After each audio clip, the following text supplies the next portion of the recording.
Hello, class. I do apologize for turning in my presentation late. My wife had some health difficulties the past few days, and I'm just now being able to get around to actually, finishing up the presentation here. Today, I come to you talking about my technology proposal. Was a digital citizenship style proposal in the Roosevelt Middle School classroom, short for RMS. All right. So one thing I've noticed as being a middle school teacher is that students are really in need of digital citizenship lessons.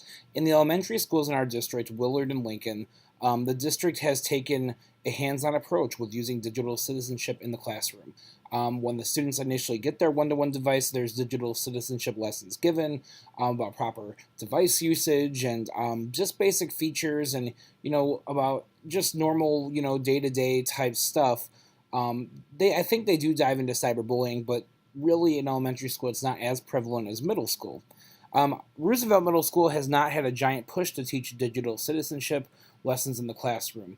Our lovely technology specialist has come in to some classes and done some push-in type digital citizenship lessons, but it's only on an as-needed basis.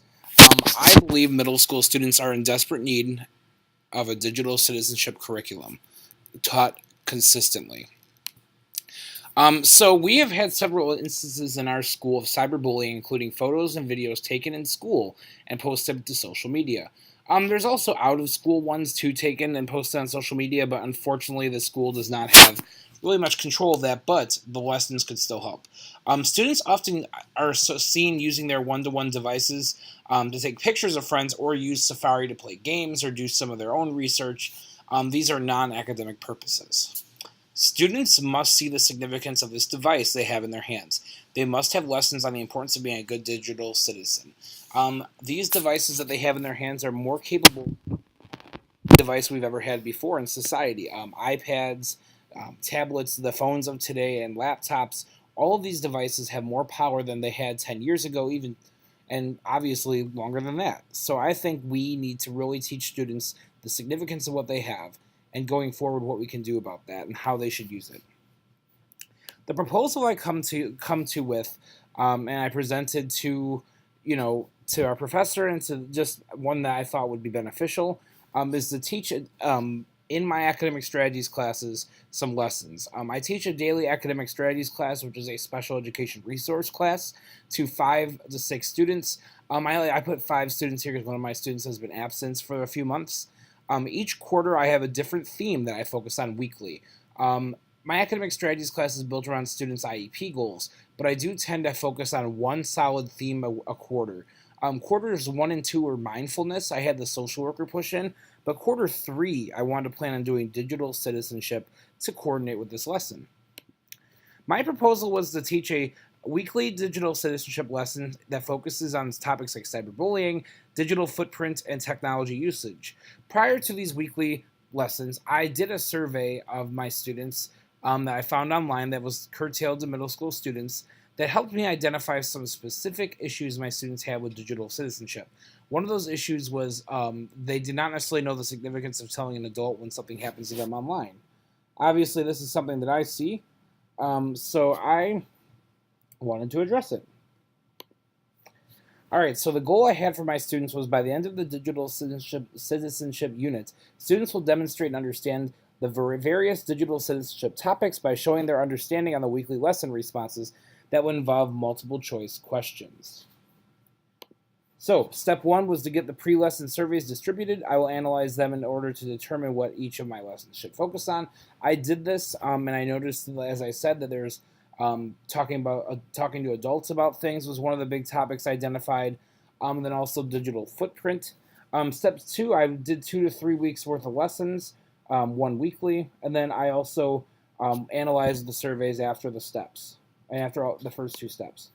All right, so step 1, I gave out the surveys January 28th, and then I analyzed them to see how they were doing, what topics they needed to be talked about. I did my first lesson the week of February 4th, and I continued lessons on February 11th. I was not able to do it on the 18th.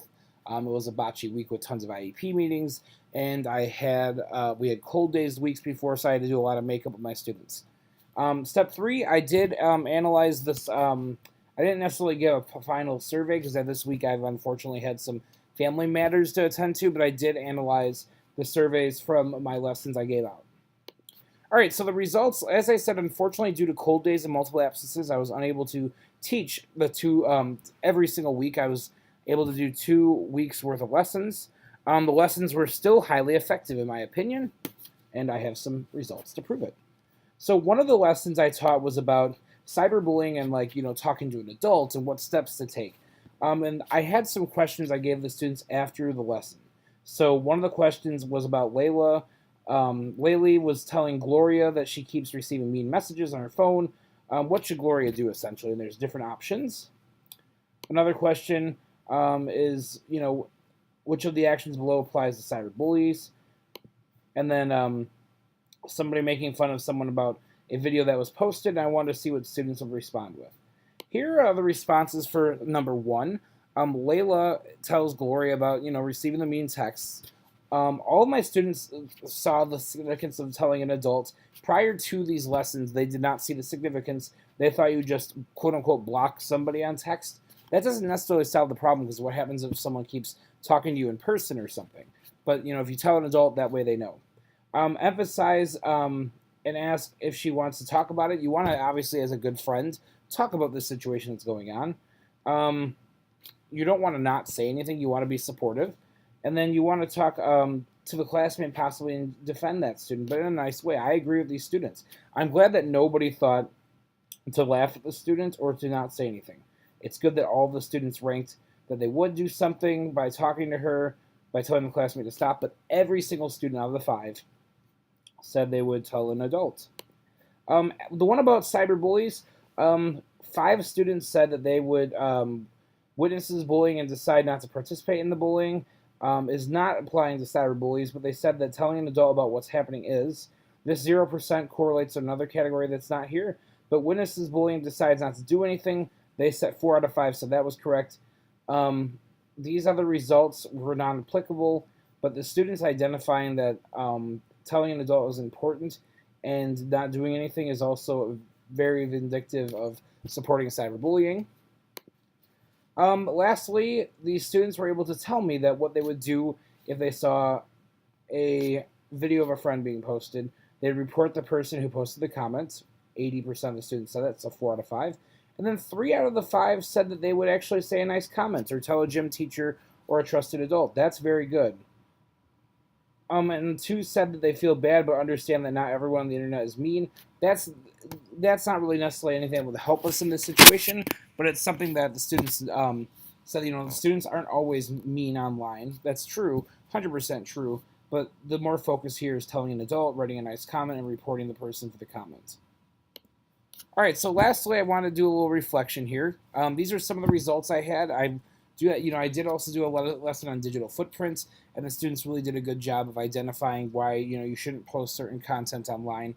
But each of the lessons I taught were engaging to students. In fact, the lesson I taught about digital footprints, I Googled myself and showed them what came up. So even my MySpace from high school popped up. They thought that was funny. If given a longer time for the proposal, I would have done at least 3 to 5 more lessons. Given, with the cold days and IEP meetings and some trainings I had that came up, I unfortunately wasn't able to do as many, but I would love to do more. I plan on sharing the lessons with colleagues and hope we can have a digital citizenship curriculum implemented more in our classrooms here at my school, Roosevelt Middle School. Thank you for listening to my presentation, and I look forward to seeing some of you in the next class about coding. Thank you.